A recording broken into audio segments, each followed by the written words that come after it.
There's a reason poets, storytellers, and anyone who's ever tried to sound clever owes a strange debt to Odin. Because according to Norse mythology, all of human eloquence, every good speech, every clever line, every perfect turn of phrase comes from a drink Odin stole. Not bought. Not earned. Stole, using a disguise, a summer of manual labor, a seduction, a snake transformation, and one seriously impressive escape across the sky.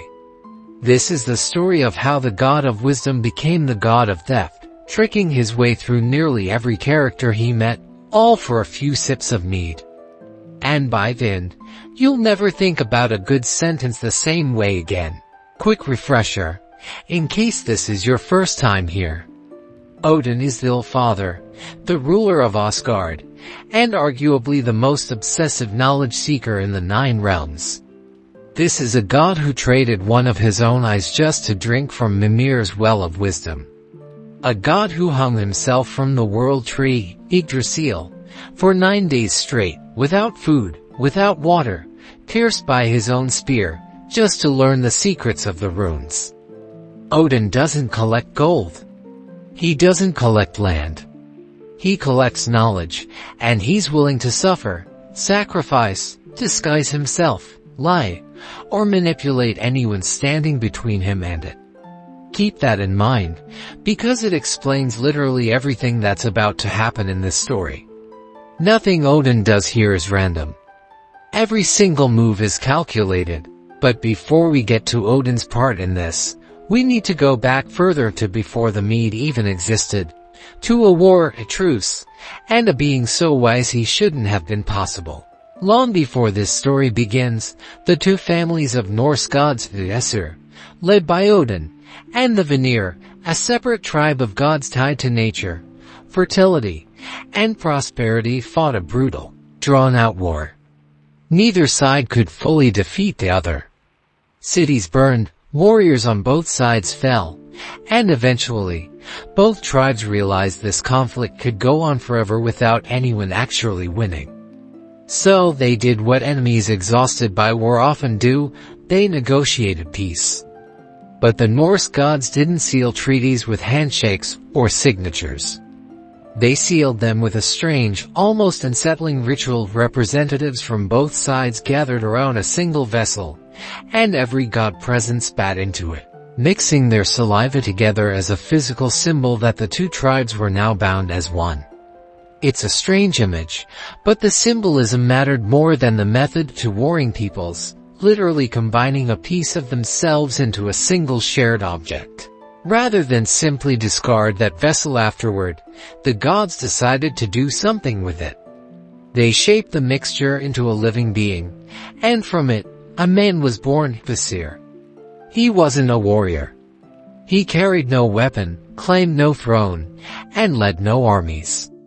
Instead, Kvasir was simply the wisest being to ever exist, gifted with knowledge from both divine bloodlines at once. He could answer any question put to him, on any subject, without hesitation or error. Farmers asked him about crops.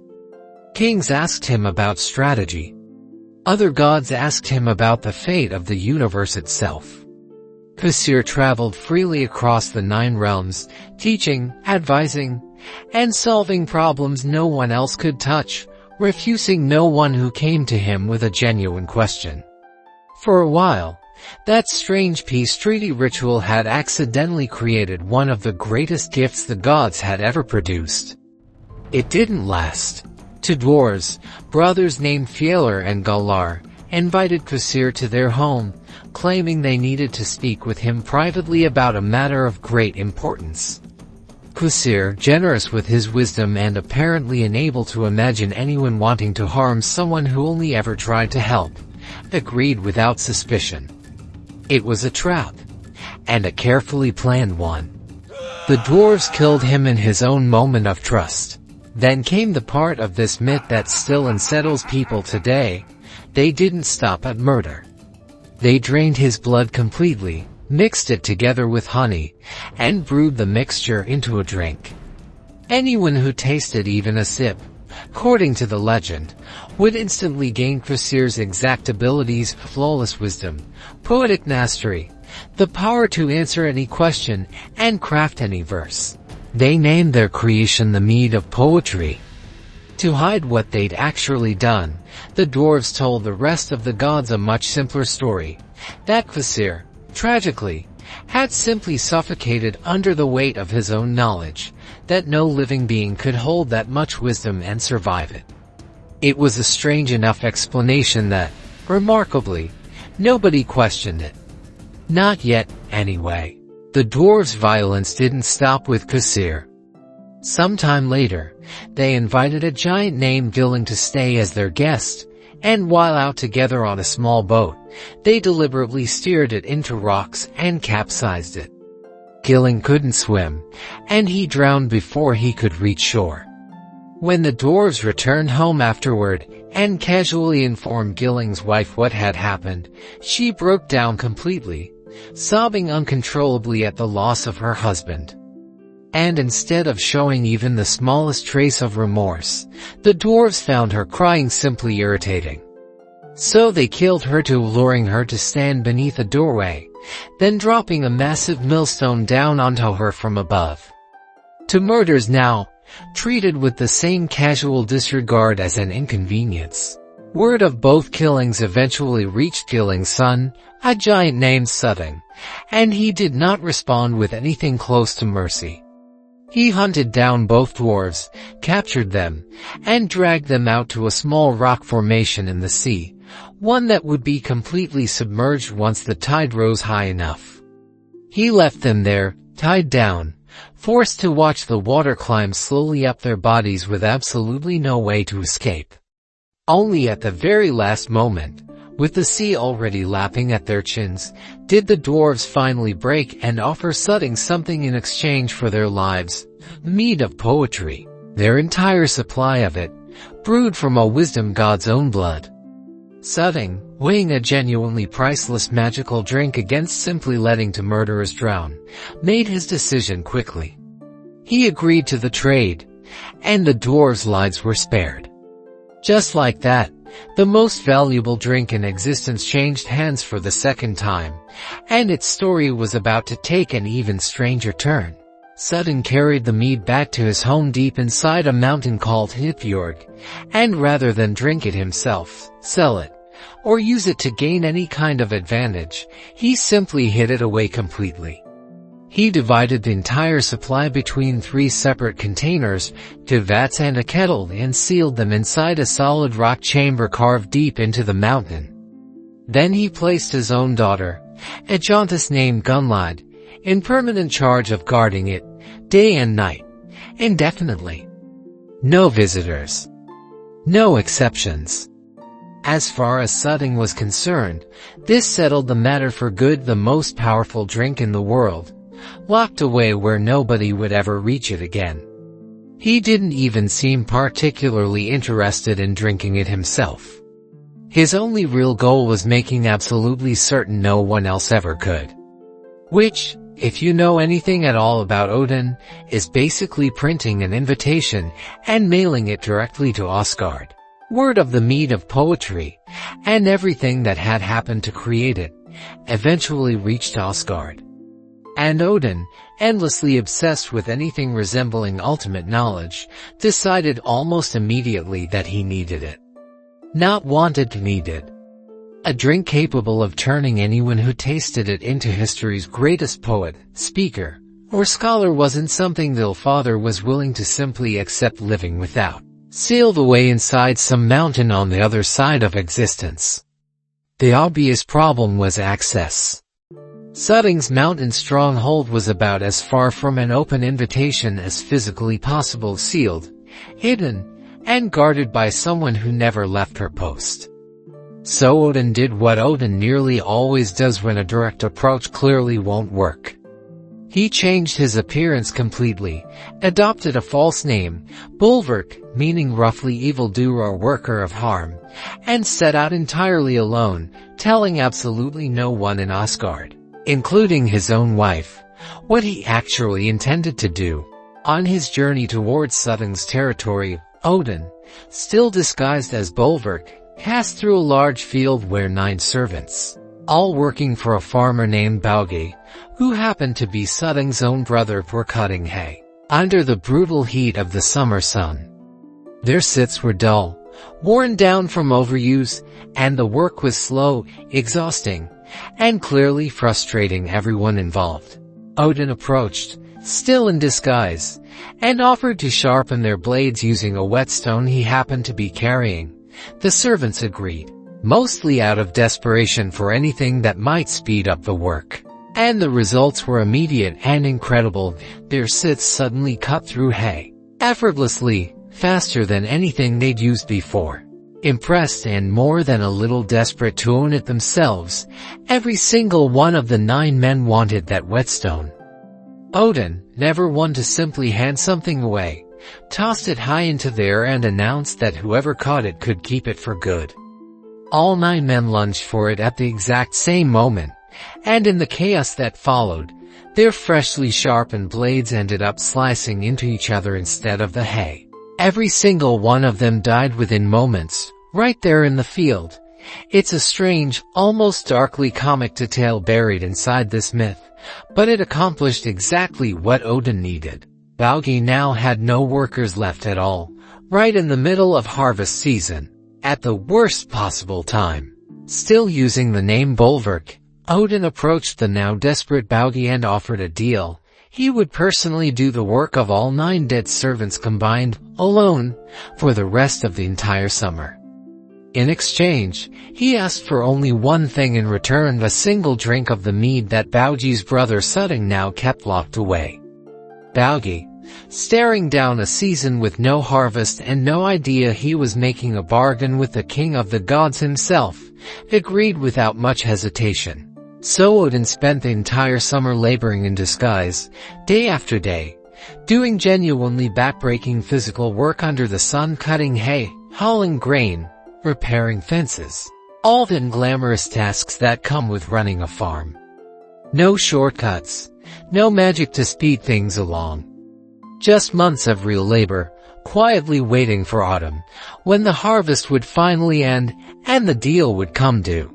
When the season finally ended, Baugi, true to his word, took Bolverk with him to see his brother Suttung, to formally ask for the promised drink of mead.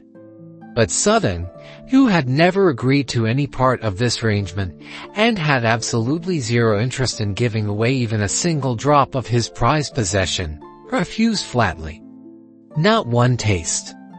Not for Baugi's hired hand, not for anyone, regardless of how much work had been done. After an entire summer of exhausting manual labor for nothing, Odin wasn't about to simply walk away empty-handed. He turned to Baugi, who by this point genuinely felt guilty about the broken promise, and convinced him to help find another way into the mountain, this time by drilling directly through solid rock. Baugi handed over a special auger called Rodi, and Odin began boring into the mountainside himself. At one point, needing to check the progress, Baugi blew into the hole to see if it had gone all the way through. And when dust blew straight back into his own face, he claimed the drilling was complete. But Odin, deeply suspicious of absolutely everyone by this point in the story, tested it himself by blowing into the hole a second time, and this time, the dust flew inward, away from him, proving the tunnel wasn't finished at all, and that Baugi had lied, likely pressured secretly by his brother to sabotage the entire plan from the inside. Furious at the deception, Odin forced Baugi to keep drilling, refusing to accept anything less than a completed tunnel. Eventually, after considerably more effort, the drill finally broke all the way through, opening a narrow passage straight into the sealed chamber where the mead was being kept. The hole Odin had drilled through the mountain was small and far too narrow for any person to physically fit through, so Odin did what only a god capable of shapeshifting could do. He transformed himself into a snake, and slithered directly through the tiny opening into complete darkness on the other side. Baugi, watching all of this unfold and realizing far too late exactly what he just helped accomplish, panicked and tried to stab at the snake with his own drilling tool as it vanished into the hole, but missed entirely, striking only stone. Once safely inside the mountain chamber, Odin shifted back into his familiar form, and came face to face with Gunlod, the giantess who had spent years guarding this mead completely alone, almost certainly with very little company or conversation in all that isolated time. Odin, disguise and charm now fully engaged, introduced himself under yet another false identity, and settled in for what would become one of the strangest, most consequential 3 nights in all of Norse mythology. Odin spent 3 full nights inside that mountain chamber with Gunlod, and by every account this myth gives us, he genuinely charmed her enough that, by the 3rd night, she agreed to something no one else in the world had ever been permitted: a single sip from each of the 3 containers holding the sacred mead. It's worth pausing here, because this part of the myth is genuinely more complicated than a simple trick.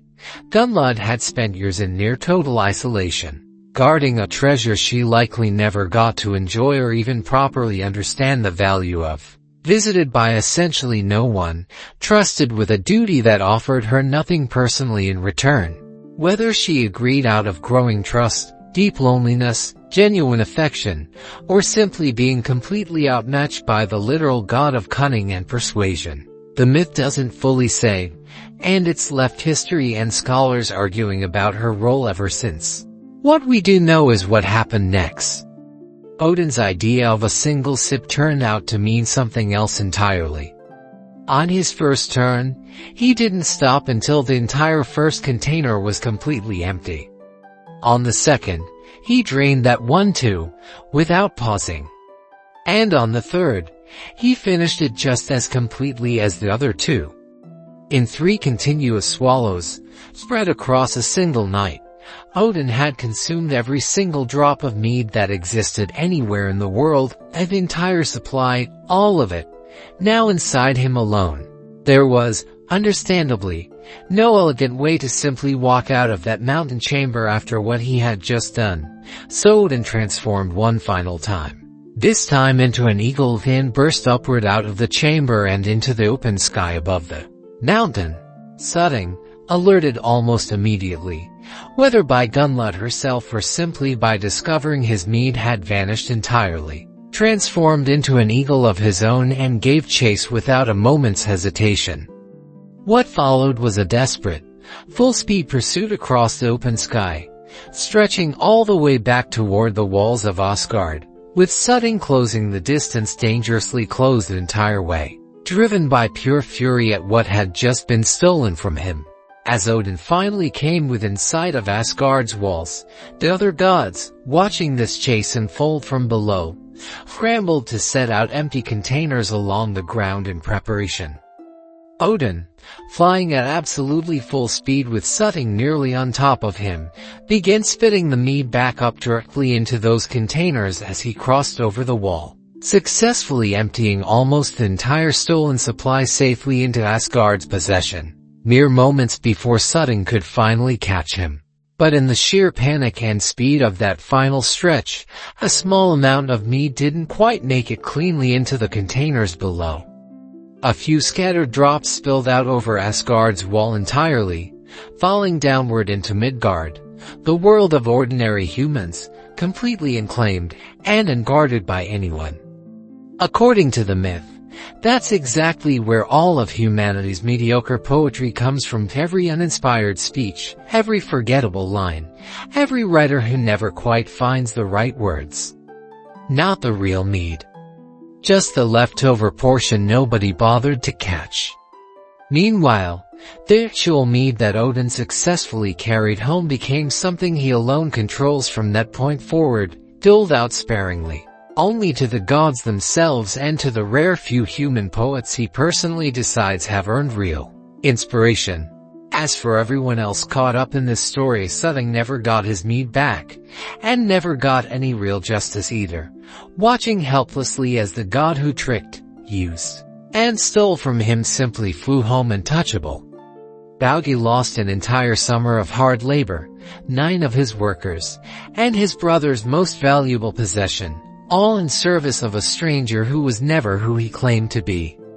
And Gunlod, who trusted a guest inside her own guarded home, was left behind entirely, her role in this myth quietly closing the moment Odin no longer needed her. It's rarely framed as a tragedy in the traditional telling, but it's hard not to notice who actually pays the price here, every single time Odin gets exactly what he wants. So the next time you hear a brilliant line, a perfect speech, or a piece of writing that genuinely stops you in your tracks, according to this myth, you're tasting something Odin worked an entire summer, a lie, 9 accidental deaths, a sneak disguise, and 3 carefully calculated nights to steal.